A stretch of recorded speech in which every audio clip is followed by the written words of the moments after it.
Alright, तो अब तक तो हमने बहुत सारी बातें कर ली। यहाँ पे हमने बात कर ली है सिंपल राउटिंग के बारे में, HTTP मेथड्स के बारे में, और हमने अभी अभी बहुत ज़्यादा बात की है रिस्पॉन्स के बारे में। और अब तक हमें इतना पता चल गया है कि ये जो रिस्पॉन्स है इसका काम होता है सर्वर से डेटा भेजना क्लाइंट के पास। और यहाँ पे कुछ कुछ चीज़ें जैसे कि हम लोग अलग अलग स्टेटस कोड यूज़ करते हैं, जो कि आपको बाद में और भी ज़्यादा एविडेंट हो जाएगा कि इसे हमें क्यों यूज़ करना चाहिए। और साथ में हमने ये भी देखा कि आप कैसे डेटा भेज सकते हैं। और सिंस हम यहाँ पर केवल APIs की बात कर रहे हैं, हम स्ट्रिंग डेटा, HTML डेटा या फिर रेंडरिंग की बात नहीं करेंगे। हम केवल यहाँ पर JSON डेटा भेजेंगे जिससे हमारा काम बन जाएगा। अब हम बात करने वाले हैं बहुत ज़्यादा इस रिक्वेस्ट के बारे में, और हम ये देखेंगे कि जो क्लाइंट हमसे रिक्वेस्ट करेगा तो वो हमें डेटा कैसे भेजेगा। वो सारा डेटा, वो सारा डिटेल, बहुत कुछ रहता है हमारे इस रिक्वेस्ट में, जहाँ पर हम लोग यहाँ पर इसे देखने वाले हैं। बट उसके पहले मैं एक चीज़ करूँगा कि मैं यहाँ पे नोडमॉन सेटअप करूँगा। अब नोडमॉन मैं इसलिए सेटअप कर रहा हूँ कि आपने देखा होगा कि मैं जब भी एक छोटा सा भी चेंज करता हूँ तो मुझे क्या करना पड़ता है, मुझे टर्मिनल पे जाकर इसको वापस से रन करना होता है। और हम नहीं चाहते हैं कि हर बार हर छोटी छोटी चेंज पे हम रन करना चाहें। तो इसके लिए हम नोडमॉन यूज़ करते हैं। बहुत सिंपल सेटअप है। हम यूज़ करते हैं npm i -d nodemon। अब -d का मतलब होता है कि एक डेव डिपेंडेंसी, हम केवल डेवलपमेंट के टाइम इसे यूज़ करना चाहते हैं, प्रोडक्शन के टाइम इसे यूज़ नहीं करना है। जिसके कारण जब आप पैकेज ऑर्केस्ट्रेशन में जाओगे तो आप देखोगे कि ये डेव डिपेंडेंसीज में ऐड हो जाता है। अगेन मैंने पहले ही कहा है कि आपको Node.js npm के बारे में चीज़ें पता होनी चाहिए, वरना ये चीज़ें थोड़ी कंफ्यूजिंग लग सकती हैं। इनमें सिंपल नोड वन यहाँ पे हो गया। अब हम स्क्रिप्ट में एक सिंपल स्क्रिप्ट बनाते हैं।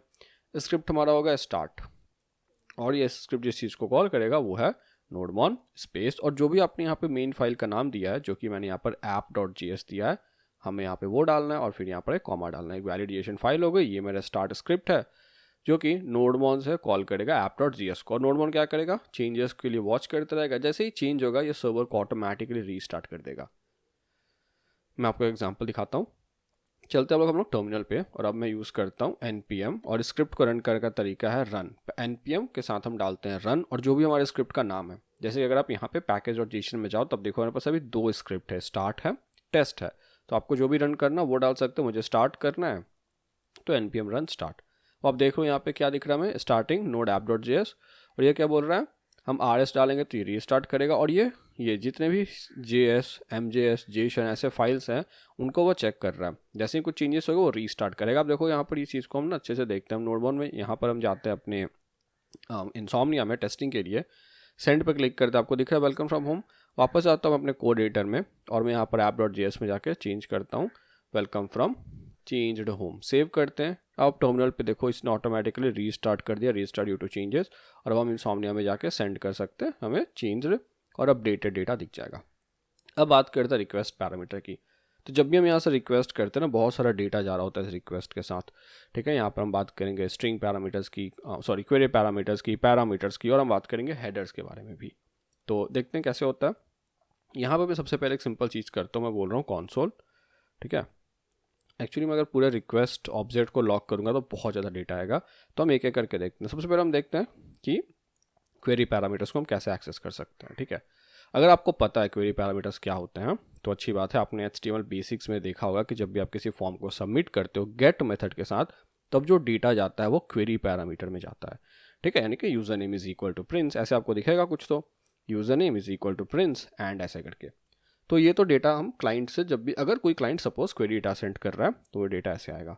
अब देखिए यहाँ पर आपको ध्यान देना होगा, अगर आप एक बैकएंड डेवलपर है तो ये जानना अच्छी बात है कि कोई क्लाइंट ऐसा रिक्वेस्ट कैसे करेगा, और कोई बहुत बड़ी बात भी नहीं है, काफ़ी सिंपल है।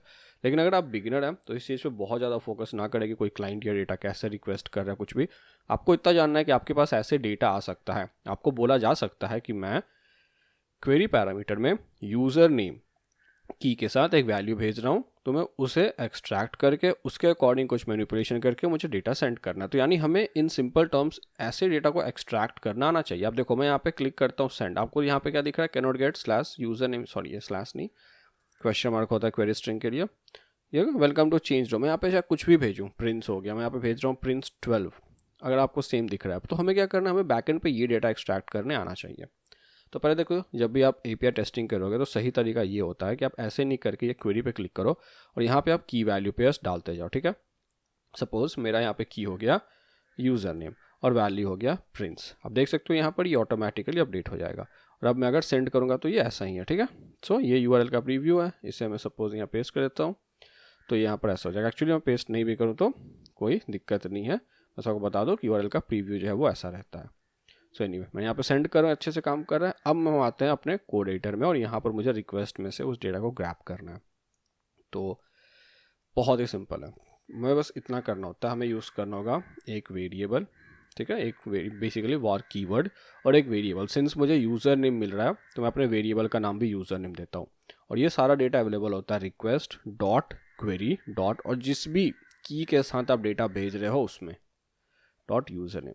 और मैं यहाँ पे अब सेंड में वेलकम होम की जगह जेसन भेजता हूँ कि मुझे डेटा रिसीव हुआ है और वो डेटा मैंने यूज़र नेम वेरिएबल में ग्रैब किया है। कहने का मतलब ये है कि अब जब आप यूज़र नेम में कोई भी डेटा सेंड करोगे तो वो इस पर्टिकुलर वेरिएबल में मेरे पास आ जाएगा। अब अगर यहाँ पे मुझे कोई भी डेटाबेस रिक्वेस्ट करना हो, कोई भी क्वेरी करनी हो, सब मैं करके फाइनली यहाँ पे डेटा भेज सकता हूँ। अब मैं सेव करता हूँ, वापस आते हैं, सेंड करते हैं, आपको दिख रहा है डेटा प्रिंस। क्यों दिख रहा है? क्योंकि हमने यहाँ पे प्रिंस भेजा है।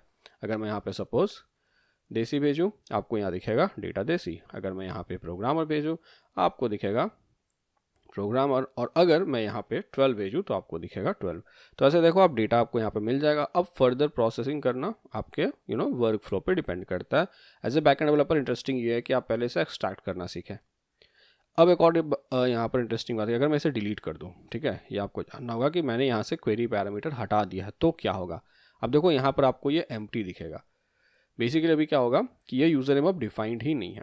तो आप ऐसे भी चेक कर सकते हो अगर ये अवेलेबल नहीं हो या डिफाइंड नहीं हो तो इसका मतलब ये है कि लोगों ने सेंड ही नहीं किया है आपको डेटा। तो ये तरीका हो गया क्वेरी पैरामीटर को एक्सट्रैक्ट करने का। अब याद है मैंने इनिशियली कहा था कि अगर आपको जावास्क्रिप्ट आता है, नोड.जेएस आता है तो वो बहुत हेल्पफुल होगा। अब वही एक छोटी सी बात है कैसे हेल्पफुल होगा।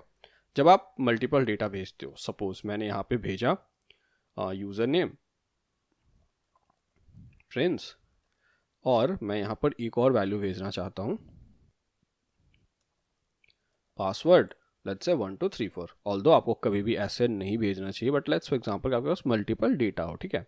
अब मैं सेंड कर रहा हूँ, मुझे यहाँ पर डेटा में प्रिंस तो दिख रहा है क्योंकि वो यूज़र नेम है, बट पासवर्ड भी अवेलेबल है। तो हम क्या करेंगे, बहुत सिंपल तरीका है कि हम क्या करते हैं, हम बस इसे एक दूसरा वीडियो बना लेंगे, लेट्स से पास, और यहाँ पर आएगा पासवर्ड। ध्यान दीजिएगा हमेशा कि यहाँ पर जो कीवर्ड हम डालेंगे क्वेरी के साथ ये वही होना चाहिए जो कि मुझे क्लाइंट से मिल रहा है, यानी कि ये हमारा इंटरनल वेरिएबल है तो मैं कुछ भी रख सकता हूँ।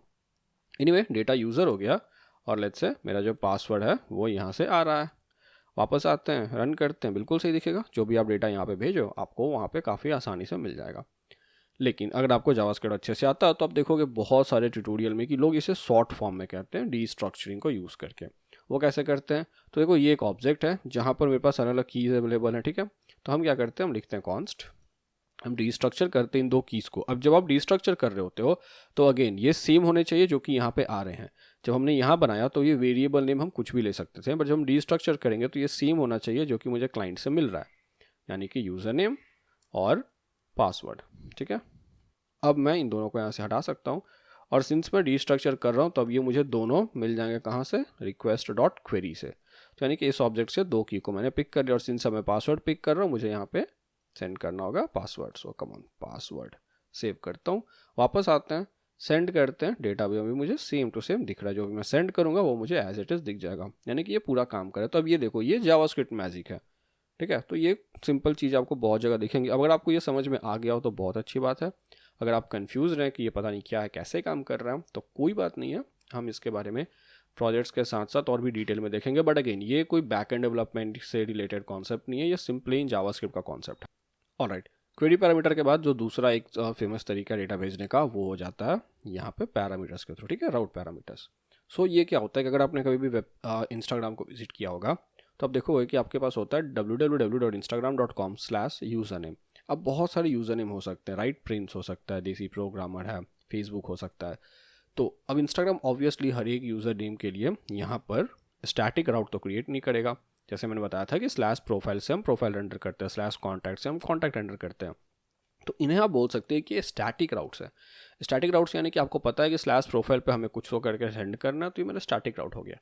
डायनामिक राउट कुछ ऐसा होगा कि वो राउट में कोई भी आपको डेटा मिल सकता है, आपको उस अकॉर्डिंग रेंडर करना है। अगर आपको और बेटर एग्जांपल देखना है तो आप देख सकते हो कि होता होगा स्लैश पोस्ट, स्लैश यहाँ पे पोस्ट की जो भी आईडी होगी 1214 ऐसे करके। अब ये जो 1214 ये तो कुछ भी हो सकता है और हमें क्या चाहिए, हमें अब फिर उस डेटा को एक्सट्रैक्ट करना पड़ेगा, तभी तो हम आगे जाके अपना काम कर पाएंगे। तो मैं यहाँ पे वही देखने वाला हूँ, ठीक है। हम देखेंगे कि हम लोग कैसे डायनामिक पैरामीटर्स को एक्सट्रैक्ट कर सकते हैं अपने यूआरएल से। तो लेट्स से कि आपने कोई ऐप बनाया है जहाँ पे स्लैश पोस्ट के बाद कोई भी डायनामिक आईडी भेजी जा सकती है और आपको उस आईडी को एक्सट्रैक्ट करना है, उसके अकॉर्डिंग कुछ क्वेरी करनी है और फिर डेटा को सेंड करना है। तो हम उसे कैसे करेंगे, हम यहाँ आते हैं, ये सारे तो स्टैटिक है, हम पहले एक डायनामिक बनाते हैं। तो डायनामिक में जो होता है ना, स्टैटिक पार्ट भी होता है। हो सकता है कि यहाँ पर आपका कुछ भी स्टैटिक पार्ट नहीं हो, केवल बेस यूआरएल हो, जैसे कि इंस्टाग्राम के एग्जांपल में। पोस्ट के एग्जांपल में क्या है कि ये पोस्ट तक तो स्टैटिक है, इसके बाद ये डायनामिक पार्ट है।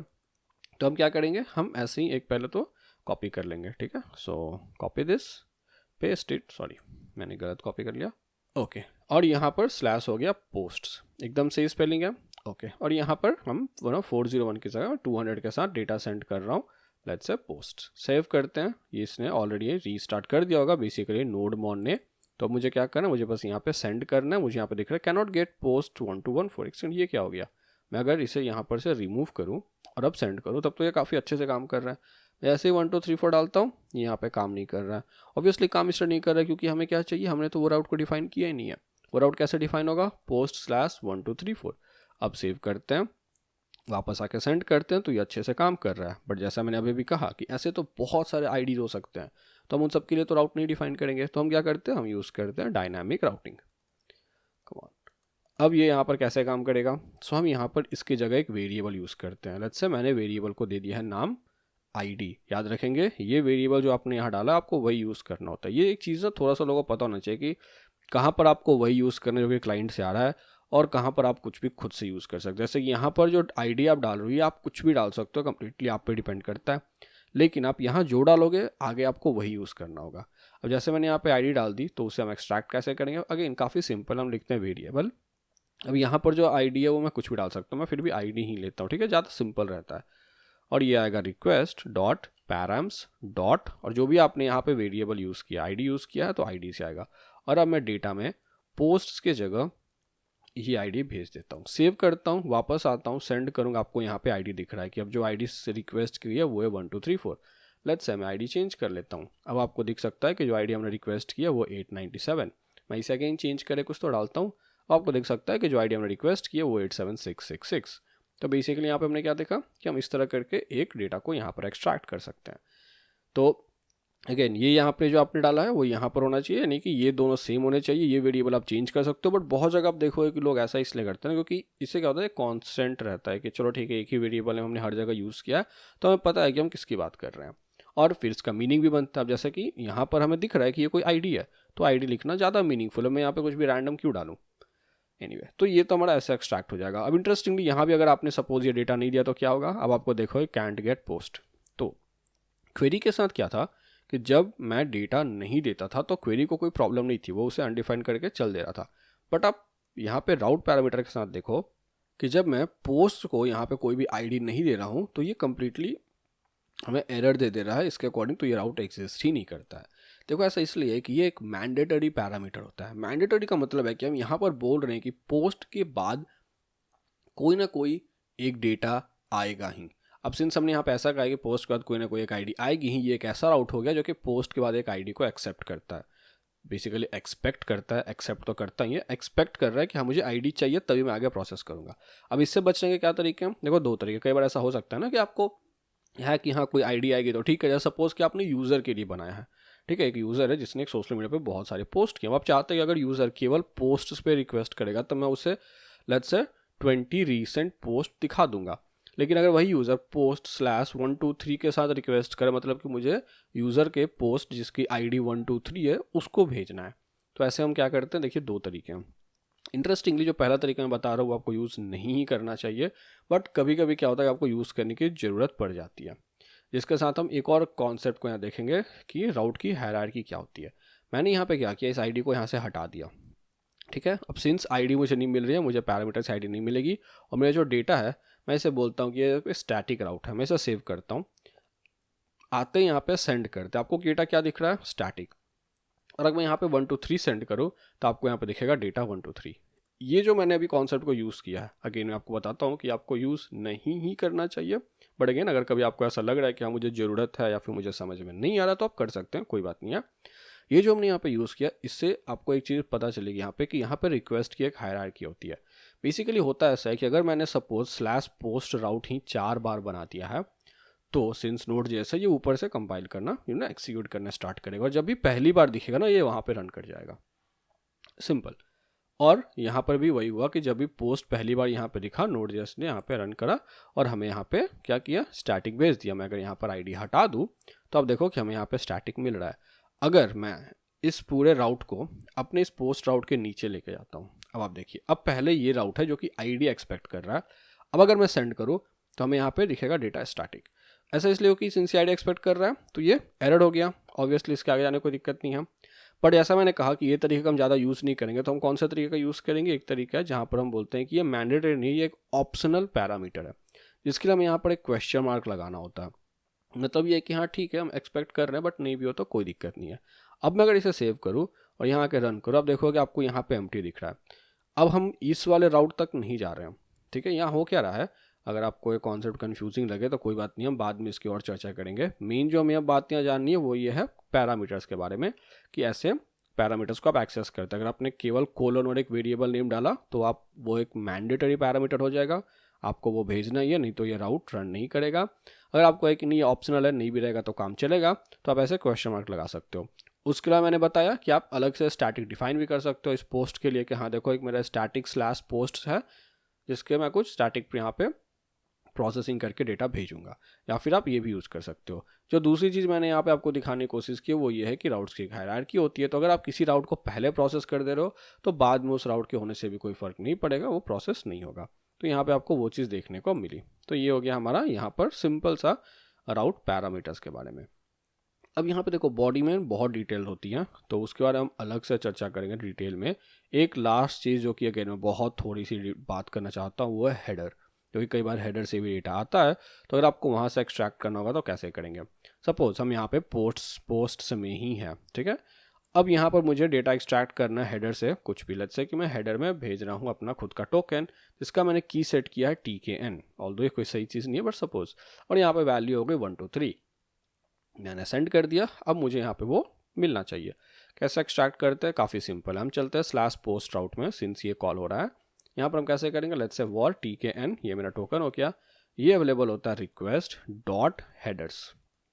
अब यहाँ पे देखिए एक इंटरेस्टिंग बात है, हम हेडर्स के साथ डॉट TKN नहीं करते हैं, हम यहाँ पर ऐसे यूज़ करते हैं, और जो भी हमारा की होगा यहाँ पे लेट्स से TKN, उसे यहाँ पे यूज़ कर लेंगे। और यहाँ पे आईडी के जगह अब मैं जो भी टोकन डेटा है मेरा, मैं वो रिटर्न कर रहा हूँ। सेंड करते हैं, अभी भी हमें यहाँ पे एम्प्टी दिख रहा है, और एक्चुअली हमने कोई तो गलती की। अगर हम कोड में देखें तो ओके, यहाँ पे एक्चुअली एस होना चाहिए, हेडर नहीं, हम हेडर्स, क्योंकि बहुत सारे हेडर्स आते हैं। सो रिक्वेस्ट डॉट हेडर्स, और वहाँ से हम इस एक पर्टिकुलर की TKN को एक्सेस कर रहे हैं। तो अब देखो हमने यहाँ पे क्या भेजा है 1 2 3, और ध्यान देंगे ये TKN जो की है वो इस की से मैच करनी चाहिए। ये वेरिएबल हमारा खुद का, हम कुछ भी डाल सकते हैं। अब मैं अगर सेंड करूँ तो आपको दिख जाएगा डेटा 1 2 3। अगर मैं यहाँ पे सपोज कोई भी एक हैश सेंड कर रहा होता अगर, तो आपको अभी वहाँ पर वो हैश दिख जाता। अब इसके साथ आप आगे फर्दर प्रोसेसिंग कर सकते हैं। और दूसरी चीज़, अगर आपको ऐसा लग रहा है कि क्या मैं यहाँ पर ऐसे नहीं यूज़ कर सकता हूँ, देखो हमने यहाँ पर ऐसे डाल दिया, वापस आते हैं, सेंड करते हैं, ये डेटा भी आ जाएगा। बट ऐसा मैंने बहुत बार देखा है कि लोग जब हेडर्स की बात आते हैं तो ऐसे यूज़ करते हैं, बट आप कर सकते हो, कोई दिक्कत नहीं है। सो एनीवे, ऐसे आपको हेडर मिल जाएगा। अब हेडर्स के साथ लोग थोड़ा कंफ्यूज्ड होते हैं इनिशियली कि इसे आखिर मैं कहाँ यूज़ करूँगा, बट कोई नहीं, जब हम ऐसी चीज़ों को यूज़ करेंगे ऑथेंटिकेशन के टाइम तो हम इसके बारे में और भी डिटेल में बात करेंगे। फिलहाल आई होप आपको इतना समझ में आ गया होगा। अगर कोई क्वेरी स्ट्रिंग के थ्रू डेटा भेज रहा हो, ऑप्शनल या फिर मैंडेटरी राउट पैरामीटर के थ्रू डेटा भेज रहा हो, और हेडर्स के थ्रू डेटा भेज रहा हो, तो हम उसे एक्सट्रैक्ट कैसे करेंगे, यूज़ कैसे करना, इसके बारे में हम आगे और भी ज़्यादा डिटेल में बातें करेंगे।